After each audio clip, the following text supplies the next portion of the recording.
Hello, IGN. My name is Jose Otero. I'm here with Jonathan Smith, the head of production for TT Games. I'm also here with Doug Heater, a producer for Warner Brothers Interactive Entertainment, and we are playing LEGO Dimensions. More specifically, we're going to jump into the Portal universe. That's what you asked for. We said LEGO Dimensions brings all your favorite characters and universes together and mixes them all up. You can take characters from one and play them in another. We said, what do you want to play? You said Portal. You said, I can't believe that Portal is finally in a LEGO game. And we said, we can't believe it either, but look, here it is. This is the truth. You that probably is get asked this all the time. How did this happen? Like, talk to me. Like, give me the shortest story possible if you want, but I'd love to hear this. It happened because of the power of LEGO. Okay. In a LEGO world, anything is possible. Okay. And when we say we want the world's best characters and we want to tell an extraordinary story and take you to places you've never imagined we could go in a LEGO game before. Okay. We had a list of places that we've loved to travel to in our imaginations, and the incredible world of Portal 2 was right up there. And we were so thrilled, not only that Valve supported generously that request, but also that we're able to get the voice actors as well from Portal 2 to reprise that. I'm rudely talking over Ellen McLean, which I shouldn't do. She is an amazing part of Portal. Yeah, you'll hear a lot of Ellen in this level, so no need to worry there. Okay. So I actually have Chell. We're playing here the level from the starter pack. So this is a level that every player in LEGO Dimensions will get to experience. And if you've never played a Portal level before, then we're excited if this is your first chance to experience this universe. And for veteran players of the Portal series also, this is just a great way to revisit some of your favorite settings and environments and characters. So what's happening here is Wildstyle has a tool called the Relic Scanner.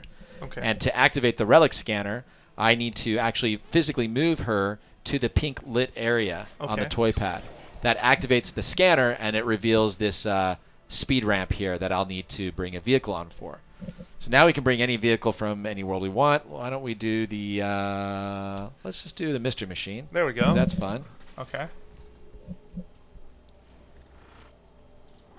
we step into the Mystery Machine, speed up the ramp here, burst through the portal that was conveniently placed there for us. I don't know if GLaDOS put that there, or seems like that's awfully generous of her.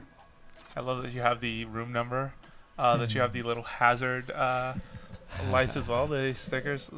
And the clock works real time too. If you look at the clock on the wall, it's telling me I've been in here for 1 minute 20 seconds now. Okay. So, yeah. So being GLaDOS is such a big part of Portal. Are you getting judged as frequently as with some of the dialogue as you would be in a Portal game?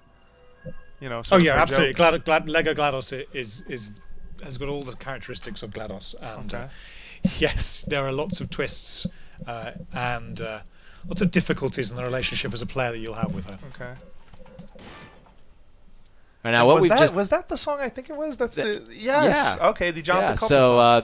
So there's definitely little radios hidden there. If you strike the radio, then you can turn on the song. Strike it again and turn it off. It's great fan service. Very nice. So what's happening on the screen right now? You can see that this sort of blue filters come up on around the edges of the frame, and that lets me know that one of my keystone powers has been activated for my toy pad. And the toy pad itself has changed colors. The properties of the toy pad have changed to reflect the actions I need to take to complete this particular puzzle. Okay. What we're doing right now is we're going to use the toy pad to teleport our characters around the room, much like a portal gun could do, right? But we don't have a portal gun, so this is how we work around that. So Wildstyle, by placing her on the pink area, I instantly teleport to where that pink rift was floating in this room, and that allows me access to this upper room and one of the red buttons I need to press to unlock the first door. Got it. And to return her out of that room, I simply place her on the blue, and that takes her back to the main room. Wow. Now I can switch to any other character I want to, and I'm going to move now Gandalf to the yellow area here, which teleports him instantly to the yellow rift up above there on the ceiling. Okay. Which gives him access to this platform up here. Otherwise, Gandalf can jump, but he can't jump that high. That's right. So we press this button here on the platform, and out pops one of the weighted companion cubes. Complete. Is that a heart on it as well? That is, yes. Yeah, oh yeah. Now no detail is too small for us. Yes. Now, I might be at a disadvantage here because I don't have that portal gun again to levitate the cube and move it. But fortunately, Gandalf's got magic. He can levitate the cube with using his staff. We're going to feed that up the passage there and down onto the big red button, which unlocks the door. And now we proceed to the next test chamber. Nice. Oh, of course. Of course. Why am I surprised right now? That's very cool. Yes, yes. Going through the Emancipation Grid and also going into the elevator. And here's room number 2. So room number 2, right? Yes. So again, more puzzles. It starts to get a little bit more complicated here. Some big companion cubes. Here you see over here, this is actually an important piece that lets me know there's going to be a chroma puzzle in this room. Okay. And just like in the last room, when we activated the toy pad to allow us to teleport around, there's going to be a new function introduced in this room that's going to allow me to create color patterns with my toy pad to match the key that you see here at the bottom of the screen. Okay. So let's go ahead and break apart some bricks and see if we can't solve the room here.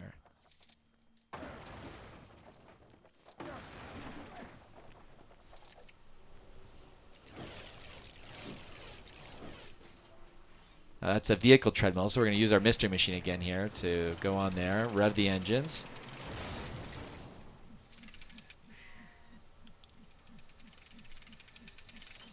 Okay. Okay, now that's Oh, that's Wheatley up there. Is it?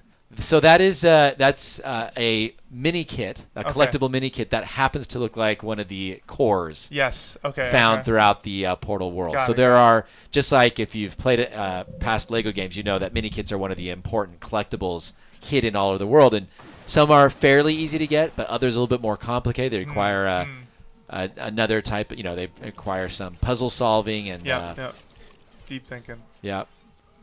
Okay. However, hold that thought, because this is Portal 2, so we will find Wheatley, and it will be voiced, Okay. of course, by Stephen Merchant. Oh, wow. That's a really impressive voice cast, I have to say.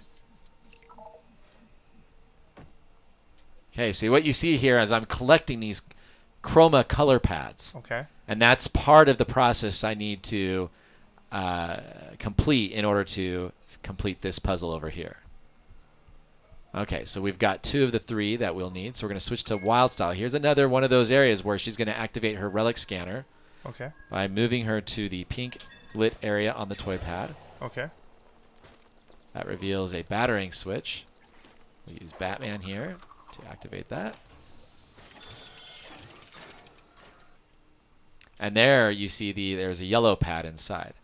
So now you see we've got a red, a yellow, and a blue. Those are the 3 primary colors, and that's everything we need in order to complete that chroma puzzle. Okay. But before we do that, I'm going to just point out a little secret here for the viewers. So you already called attention to that sphere up above. So if you happen to have an acrobatic character, like Wild Style here, I can wall jump up into this room. Oh. Oops. Except I fell down. All right. Here we go. And now I can collect that mini kit. So there's the first of 10 hidden mini kits. Got it. Jump back down. So like I said, some mini kits are a little bit easier than others. That's right. We make you work for some of them. Okay. So here's our keystone. We've got a choice now to select elemental or chroma. We've just completed the steps we need for the chroma, so we're going to go ahead and select that. Okay.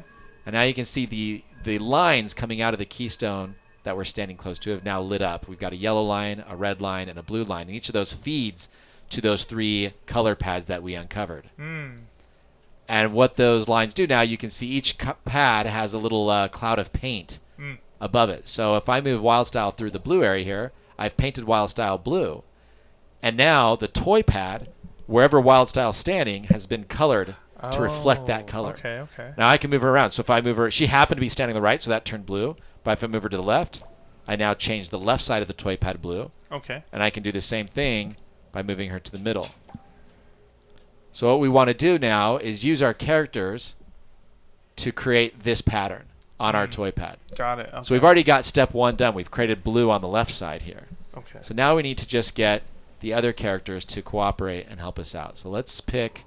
We've got Gandalf here. We're going to move him to Gandalf the grey, Gandalf Gandalf the white, Gandalf the Red.